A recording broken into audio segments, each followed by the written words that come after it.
नमस्कार, world news में आपका स्वागत है। तो अमेरिका में सत्ता परिवर्तन से पहले ही डोनाल्ड ट्रंप के तेवरों ने दुनिया भर के देशों की टेंशन बढ़ा दी है। पहले उन्होंने नाटो से निकलने के संकेत दिए और अब खबर ये आ रही है कि वो WHO से भी बाहर निकल सकते हैं, जिसके बाद पूरी दुनिया में खलबली मच गई है। वहीं पनामा नहर को लेकर ट्रंप के बयान पर भी विवाद बढ़ता जा रहा है। अब एक और देश ने ट्रंप की धमकी पर करारा जवाब दिया है।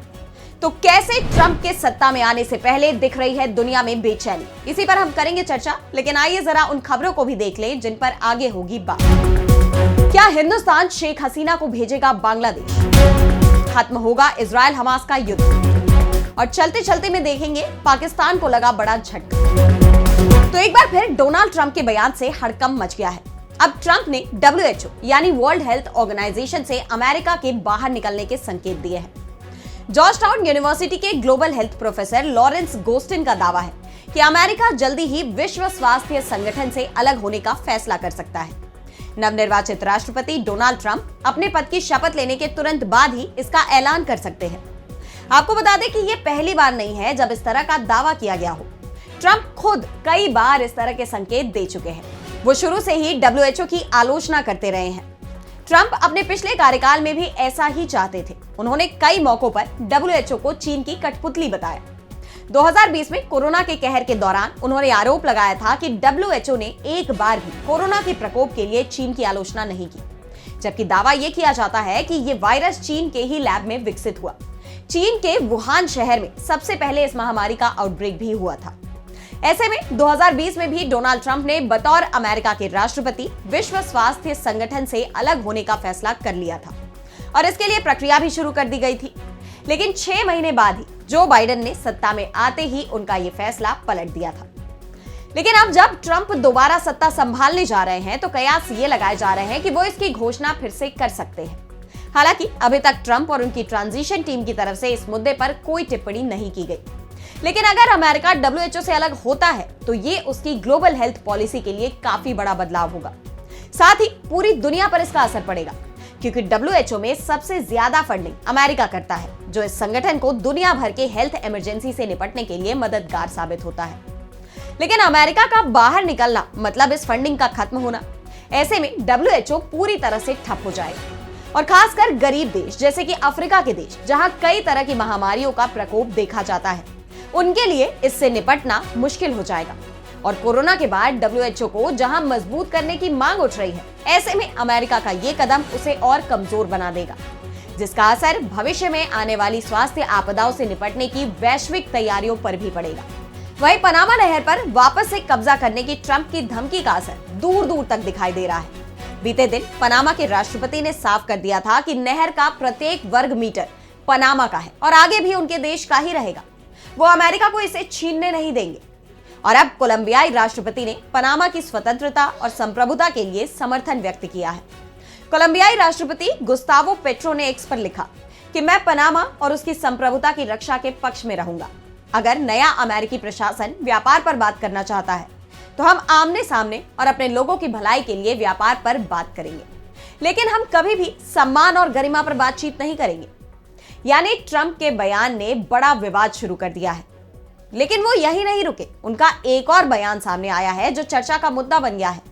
उन्होंने कहा कि अमेरिका में सिर्फ 2 ही जेंडर है, यानी दुनिया का वो देश जिसे सबसे ज्यादा विकसित माना जाता है, उसने ट्रांसजेंडरों का अधिकार छीनने की घोषणा कर दी है। डोनाल्ड ट्रंप ने कहा है कि यह संयुक्त राज्य सरकार की आधिकारिक नीति होगी कि केवल 2 लिंग है, पुरुष और महिला। वो पद संभालते ही अमेरिकी सेना से ट्रांसजेंडरों को बाहर करेंगे। उनके इस बयान ने एक नई बहस छेड़ दी है। अब इसका अंजाम क्या होगा, ये आने वाला वक्त बताएगा। और अब बढ़ते हैं अगली खबर की तरफ, जहां हम बात करेंगे बांग्लादेश की हिंदुस्तान से बड़ी मांग की। तो बांग्लादेश ने तख्ता पलट के लगभग 4 महीने बाद हिंदुस्तान से पूर्व PM शेख हसीना के प्रत्यर्पण की मांग की है। इस मांग को लेकर हिंदुस्तान के विदेश मंत्रालय ने वॉइस नोट मिलने की पुष्टि भी की है। हालांकि फिलहाल हिंदुस्तान सरकार की ओर से इस पर कोई प्रतिक्रिया सामने नहीं आई है। लेकिन सवाल ये उठ रहे हैं कि क्या हिंदुस्तान शेख हसीना को वापस भेजेगा, क्योंकि जिस तरह से बांग्लादेश की पूर्व प्रधानमंत्री को शरण देने के बाद से दोनों देशों के रिश्ते खराब हुए हैं, ऐसे में क्या शेख हसीना की वापसी इन रिश्तों की खटास को खत्म कर सकती है? लेकिन कहा यह जा रहा है कि हिंदुस्तान इस आग्रह पर तत्काल जवाब नहीं देगा। वहीं इस बीच बांग्लादेश में हिंदुस्तान के उच्चायुक्त रहे महेश सचदेवा का भी बयान सामने आया है। उन्होंने कहा है कि बांग्लादेश सरकार की अपील के बावजूद शेख हसीना का प्रत्यर्पण रुक सकता है और इसके लिए बांग्लादेश की पूर्व पीएम को सिर्फ अदालत में अपनी अपील करनी होगी। महेश सचदेवा ने बताया कि जिस तरह से कई यूरोपीय देशों ने तमाम शर्तों की बुनियाद पर हिंदुस्तान के प्रत्यर्पण अनुरोध को खारिज किया है, उसी तरह अगर शेख हसीना अदालत का रुख करती हैं, तो हिंदुस्तान भी तमाम वजहों का हवाला देकर प्रत्यर्पण से इनकार कर सकता है। गौरतलब है कि हिंदुस्तान और बांग्लादेश के बीच प्रत्यर्पण संधि है और इसी संधि के आधार पर बांग्लादेश की सरकार शेख हसीना को उन्हें सौंपने की मांग कर रही है, जिस पर महेश सचदेवा का कहना है कि हिंदुस्तान और बांग्लादेश के बीच प्रत्यर्पण संधि में कई शर्तें हैं जो राजनीतिक मुद्दों के मामले में प्रत्यर्पण को खारिज करती हैं और इसलिए ये शर्तें मौजूद हैं और इन शर्तों का इस्तेमाल किया जा सकता है।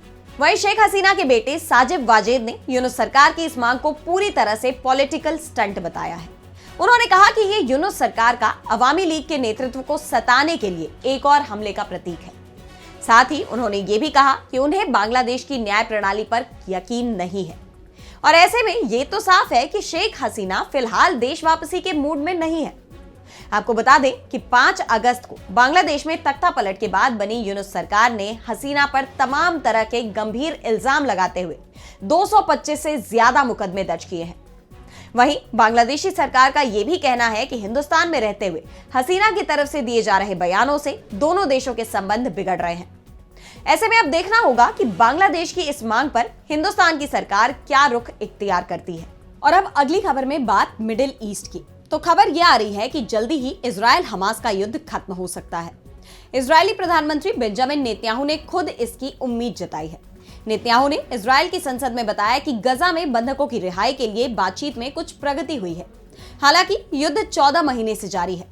उन्होंने कहा कि हम जो भी कर रहे हैं उसे सार्वजनिक नहीं किया जा सकता, लेकिन हम बंधकों को वापस लाने के लिए काम कर रहे हैं।